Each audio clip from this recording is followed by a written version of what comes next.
Halo teman-teman semuanya, jumpa lagi dengan Bang Kowi. Sesuai dengan judul, ini adalah Q&A, jawabin semua pertanyaan-pertanyaan yang masih numpuk dan masih selalu muncul di kolom komentar saya terkait pemberkasan. Padahal pemberkasan udah hampir habis loh ya masa tenggatnya. Oke lah, langsung aja kita jawab biar mereka juga tenang ya. Karena banyak juga yang akhirnya komen bilang makasih karena walaupun mereka udah nonton konten-konten yang nenangin, tapi kalau belum dijawab secara langsung itu kayaknya mereka belum tenang gitu. Nah, akhirnya oke, langsung aja kita jawab secara singkat dan to the point seperti biasanya. Lanjut aja ya, langsung kita ke pertanyaan pertama. Kak, izin nanya, kalau kita di daerah lain terlambat ke daerah yang kita lamar instansi, nggak apa-apa atau titik-titik takut dimarahi kepala dinas? Kalau ini sih pertanyaannya ya untuk yang di instansinya ya, jangan tanya ke saya. Kalau saya atasannya ya jangan sampai telat lah. Kan pegawai baru masa udah telat. Jadi komitmennya harus dijaga ya. Kita lanjut. Bang mau tanya, kemarin aku upload scan DRH dan udah aku submit. Dan ternyata ketika lihat-lihat ada satu slide scan yang tidak urut. Itu bagaimana ya? Apakah bermasalah atau tidak ya? Soalnya sudah aku submit. Emotnya nangis. Ini kayaknya panik banget ini. Sampai dua pertanyaan sama di video yang berbeda ya. Kak, kalau ada kesalahan gak usah khawatir. Kalau nanti misalnya tidak ada notifikasi, tidak ada pemberitahuan untuk perbaikan, berarti itu masih aman ya. Masalah nggak urut itu nggak masalah. Yang penting masih bisa dilihat untuk berkasnya. Tapi kalau misalnya dirasa kurang sesuai, nanti pasti akan dikabari oleh pihak BKD wilayahnya atau panselnya untuk diperbaiki gitu ya. Oke, saya lupa ini untuk menandai kalau udah saya bahas gitu ya, biar nggak muncul lagi di kolom komentar gitu. Kita lanjut ke pertanyaan berikutnya. Bang, izin bertanya, di persyaratan instansi saya format file PDF maksimal 500 KB, tapi akun SSCASN maksimal 100 KB, Bang. Saya sudah terlanjur upload file PDF yang ukuran 500 KB ke atas, Bang, tapi masih di bawah 100 KB dan sudah klik akhir. Apakah aman? Ya aman lah, ini kan hal yang sepele ya. Atau saya harus upload ulang? Kalau bisa upload ulang aja ya, karena instansinya minta yang maksimal 500 KB. Ini sih tujuannya biar nanti ketika pihak BKN-nya atau panitia seleksinya itu ketika download filenya itu nggak besar-besar gitu ya untuk memakan ruang di perangkat mereka gitu. Ya kalau masih bisa diunggah ulang, lebih baik unggah ulang aja ya. Kalau udah nggak bisa ya udah nggak apa-apa, santai aja. Kita lanjut ke pertanyaan berikutnya. Pak, izin bertanya, jika saya salah memasukkan data suami istri harusnya kan salah satu jika istri yang lolos data suami yang dimasukkan. Nggak apa-apa sih, masukin aja sih nggak apa-apa. Dimasukin boleh, nggak dimasukin juga nggak apa-apa. Itu kan data sekunder ya. Kita lanjut. Untuk berikutnya, Bang, kalau untuk D3 gajinya biasa berapa ya, Kak? Gajinya tidak sesuai dengan gelar ya, tapi sesuai dengan formasi. Kalau formasinya 3A nanti dilihat aja di internet banyak banget itu ya. Kalau golongannya 2A, 2D, pokoknya bisa dicek semuanya. Kalau P3K berarti golongan berapa, dicek apakah golongan 8 atau golongan 9, dicek semuanya. Pokoknya kalau gaji pokok dan tunjangan melekat itu semuanya sama. Yang membedakan adalah tukin, TPP, dan tunjangan-tunjangan yang biasanya menyesuaikan dengan kementeriannya atau menyesuaikan dengan APBD di daerahnya gitu ya. Kita lanjut berikutnya. Bang, berarti kalau ganti nomor HP dan email gak masalah ya? Gak masalah, soalnya saya ganti email dan nomor HP. Rada takut misalnya bermasalah. Enggak sih, gak apa-apa ya. Kan itu hanya untuk disuruh ngisi data yang benar sesuai dengan saat ini gitu. Jadi ganti aja gak apa-apa. Lanjut, Bang, tinggi badan saya pada awal daerah 168 lalu ngisi udah berubah. Ya nggak apa-apa lah ya. Nambah tinggi 100 cm juga nggak apa-apa gitu ya. Nggak usah takut ya. Kan ada data yang masih bisa divalidasi bahwa masih satu orang yang sama, yaitu adalah data KTP-nya yang terutama adalah NIK-nya itu ya. Lanjut, ini juga sama yang di atas. Ini mau soal tinggi badan tuh ya, sampai sepanik ini tanya dua kali di dua video yang berbeda ya. Waduh, jadi bimbang mau lanjut CPNS. Nah, nggak apa bimbang ya. Lanjut aja nggak apa-apa. Ini kan huru hara yang biasa tiap tahun pasti akan terjadi. Dan nanti juga pasti akan stabil lagi kok. Ini juga ada wacana akan ditinjau ulang terkait rencana untuk efisiensi ini. Yang jelas efisiensi ini kalau sudah kita bahas kemarin tuh, ya kesimpulannya sih nggak akan ngaruh di gaji melekat kita gitu ya. Ngaruhnya hanya di ya soal-soal pembiayaan operasional gitu. Kita lanjut ke berikutnya. Bang minta info, apakah benar CPNS 2024 masuk kerjanya diundur lagi sampai Juli Agustus dan Latsar pun diundur? Ya kalau masa kerja penerimaannya diundur, ya Latsar juga otomatis diundur ya. Yang jelas apakah bisa diundur, ya bisa-bisa aja kalau memang ada sesuatu yang memang memungkinkan untuk atau mengharuskan untuk mengundur hal itu gitu ya. Ya yang jelas eh, nggak usah dipikir terlalu dalam lah ya. Yang jelas nanti lihat aja nanti info pastinya, nggak usah dengerin isu-isu yang belum jelas gitu. Kita lanjut apa ini? Nggak usah yakin sih jika masalah kesejahteraan, nggak mungkin. Oh ini hanya komentar-komentar biasa ya. Wih, biar irit bubarkan DPR. Waduh. Kita lanjut bang, kalau hipertensi aman-aman. Maaf izin bertanya, sebenarnya saya sudah menonton banyak video Bapak dan saya sudah cukup memahami termasuk video ini. Namun tidak tahu kenapa saya masih ada sedikit rasa panik terkait salah unggah ijazah dan transkrip nilai. Mohon pencerahannya Bapak agar kepanikan saya hilang, sebab saya belum mendapatkan jawaban yang betul-betul bisa menghilangkan kepanikan saya ini. Saya saat administrasi ijazah dan transkrip nilai yang saya unggah legalisir bukan yang asli, namun saya dinyatakan lolos. Padahal yang diminta ijazah dan transkrip nilai asli. Saya memiliki ijazah dan transkrip nilai asli, namun saya tidak dapat mengubahnya karena tidak ada tombol unggah. Apakah bisa DMS? Enggak lah. Karena secara aturan harusnya saya tidak lulus. Kenapa? Kalau udah lulus ya udah. Gini, jadi ijazah fotokopi yang legalisir itu adalah bisa dianggap sama dengan ijazah asli. Nah, perihal nanti pemberkasan ini, kalau memang yang minta asli dan tidak bisa mengunggah lagi, ya nggak apa-apa. Nanti tinggal ditunggu aja di akhirnya. Kalau misalnya dikabari untuk merevisi, mengunggah ulang, silakan diunggah ulang yang asli. Tapi kalau nggak ada perintah notifikasi atau pemberitahuan untuk merevisi, ya sudah, berarti dianggap aman. Jadi ya nggak usah overthinking ya. Kita lanjut berikutnya. Kak mau nanya, kalau suket jasmani rohani nafsa terlanjur pakai alamat domisili, tapi surat pernyataan 5 poin bla bla bla pakai alamat KTP, nggak apa-apa. Santai aja, nggak fatal kok ya. Bang izin tanya dong, kalau di surat keterangan catatannya mesti langsung nomornya aja atau pakai SKCK sesuai di suratnya. Terus juga buat pejabat penandatangan di SKCK itu langsung nama beserta gelar atau nama jabatan yang di kolom bawahnya. Ini gimana nih? Kalau di surat keterangan catatannya mesti langsungnya apa ini? Mesti langsung nomornya aja atau pakai apa ini maksudnya ini ya? Saya nggak begitu ngerti. Ya udah isi aja setaunya ya, nggak usah khawatir karena kan ada berkas filenya yang diunggah gitu loh. Jadi kalau ada kesalahan di isian input datanya kan ada berkas aslinya yang akan dipantau atau dicek oleh kayak panitianya gitu. Jadi nggak usah takut ya. Kemudian untuk nulis nama pejabatnya ya kalau saya dulu kalau nggak ada instruksi ya udah tulis lengkap aja gitu loh. Itu kan hanya nulis nama orang aja gitu. Jadi nggak usah takut ya. Jadi kalau ada instruksi ya silakan sesuaikan. Kalau nggak ada ya udah nggak usah takut salah ngisi. Intinya gitu karena sudah ada berkas file yang diunggah. Nanti kan bisa dibaca lewat situ. Ini udah ada yang bantu jawab ini. Kalau yang TTD itu nama aja bang tanpa gelar. Oh ya silakan diikuti aja ya. Kita lanjut. Kalau salah ngisi nomor ijazah yang digunakan bla bla bla nggak apa-apa. Saya ngisi nomor resi. Nomor resi ijazah bukan nomor ijazah kok bisa. Nggak apa-apa ya. Nanti kan ada ijazah yang diunggah. Itu kan juga menjadi pantauan untuk pengecekan juga. Jadi nggak apa-apa. Assalamualaikum bang, tanya kalau NIK saya tercatur di Parpol sebagai pengurus partai. Wow, pengurus partai keren nih ya. Saya bukan pengurus Parpol, gimana ya? Nggak masalah kok ya. Banyak seperti ini dulu juga sering banget seperti ini dan nggak apa-apa, nggak usah takut ya. Santai aja. Bang, kalau status kita BTS itu berkas tidak sesuai ya. Setelah pemberkasan CPNS, benarkah pengusulan NIP kita tertunda selama 2 bulan? Bukan tertunda sih, cuman akhirnya disuruh untuk melengkapi aja, disuruh untuk memperbaiki aja. Nanti akan dikasih notifikasi gitu. Jadi untuk diperbaiki ya.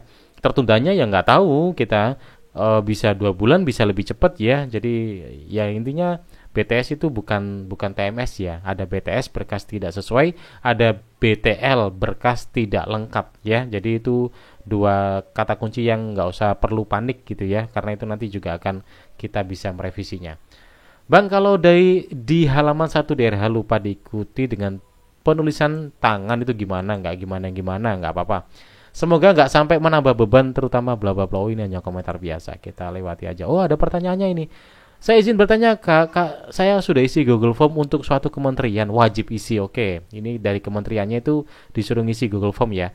Tentang data diri, sudah klik kirim dan ada info data Anda berhasil direkam. Oke. Tapi saya cek riwayat pengisian di email malah nggak masuk apa-apa. Biasanya masuk notif sudah mengisi. Ini berarti Google Form-nya yang dari pusat itu nggak diatur. Jadi nggak apa-apa, nggak usah panik ya. Dan kalau di refresh web Google Form-nya tampilannya kosong lagi. Ya ada seperti itu juga. Tidak mengizinkan untuk perekaman, ada yang seperti itu. Jadi nggak usah panik. Yang penting udah selesai ya udah. Itu kira-kira gimana? Ya gimana ya. Jadi nggak usah khawatir. Ngapain khawatir ya, nanti kalau belum terisi juga pasti bakal terpanggil dan disuruh untuk ngisi ulang kok ya, jadi santai aja. Kita lanjut. Kak, ada kasus sekarang unggah pernyataan 5 poin atau tetap pakai super saat pendaftaran, karena awalnya tombol unggah pada sistem tidak ada tapi sekarang ada. Tanyakan ke instansinya aja ya. Bagaimana mintanya mereka, cari grupnya gitu. Kalau nggak ada grupnya, nggak ada informasinya, ya udah, kalau memang ada tombol unggah ya udah unggah aja, kan tinggal ngunggah ya, nggak ada yang rumit dalam mengunggah. Jadi ya nggak usah perlu dipikir panik gitu ya. Kak, pada pengisian daerah ini nama dokter apakah harus kapital atau boleh bebas? Bebas sih kalau saya dulu ya, bebas-bebas aja sih. Jadi ya kalau nggak ada instruksi dari instansinya ya udah tulis bebas-bebas aja.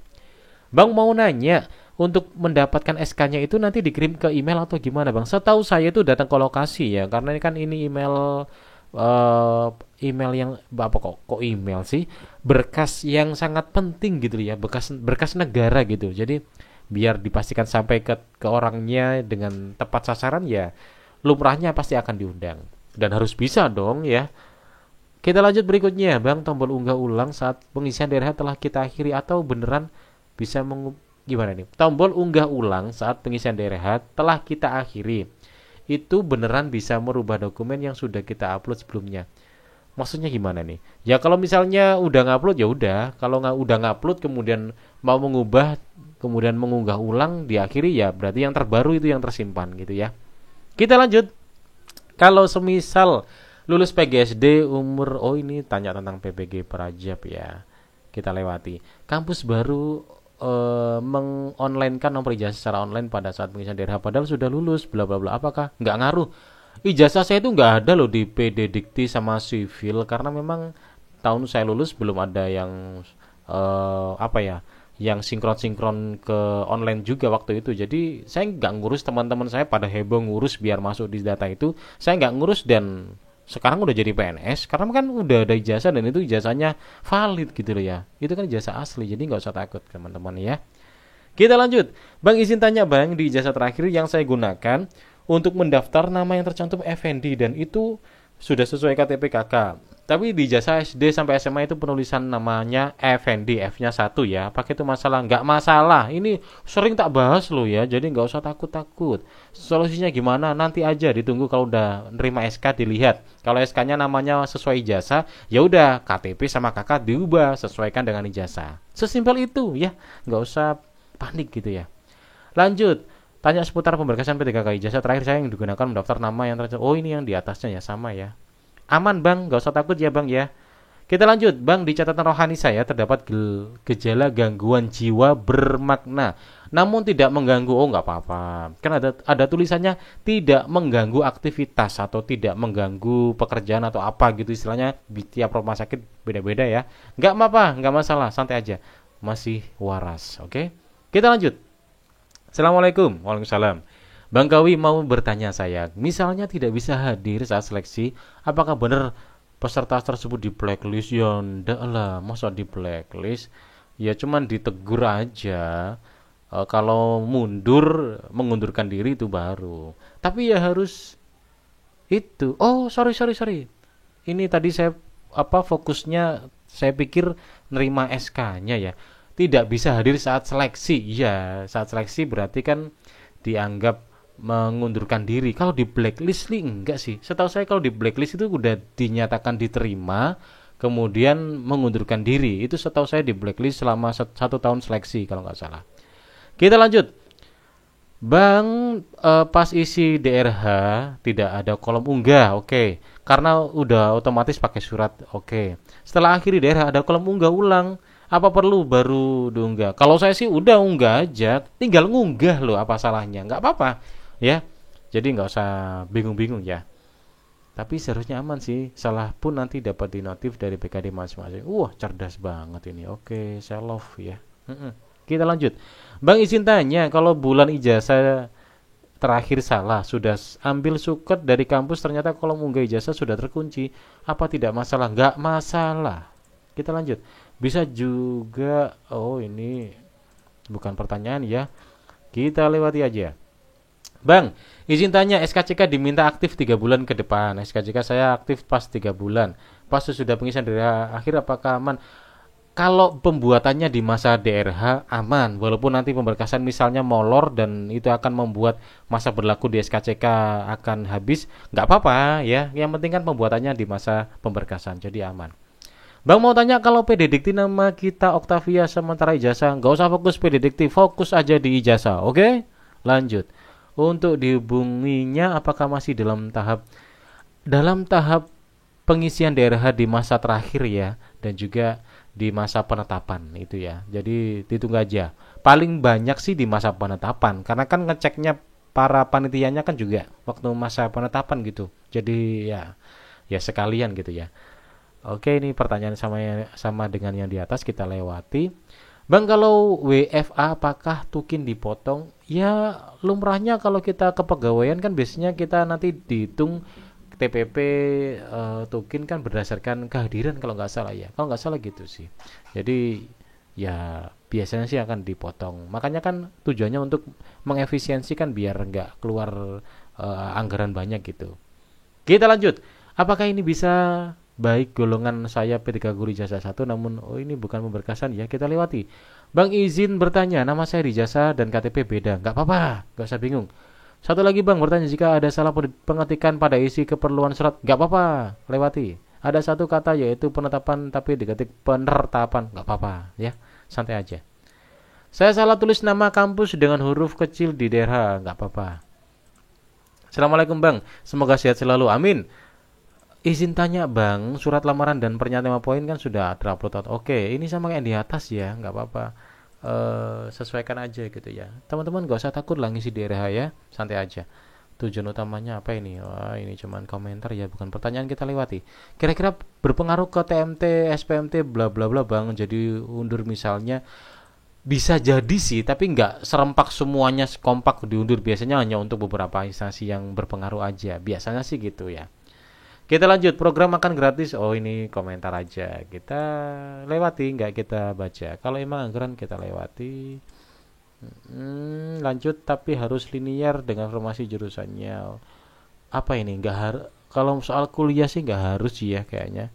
Kalau guru honorer gimana bang? Ini pemberkasan mana ya? Kita cari yang pemberkasan aja. Kayaknya udah habis ya. Mantap mas, bikin adem, nggak panik lagi. Saya kurang isi nama dokter apa nih sukes surat kesehatan rohaninya, tapi kan sukes jasmani rohani sudah diupload, jadi aman.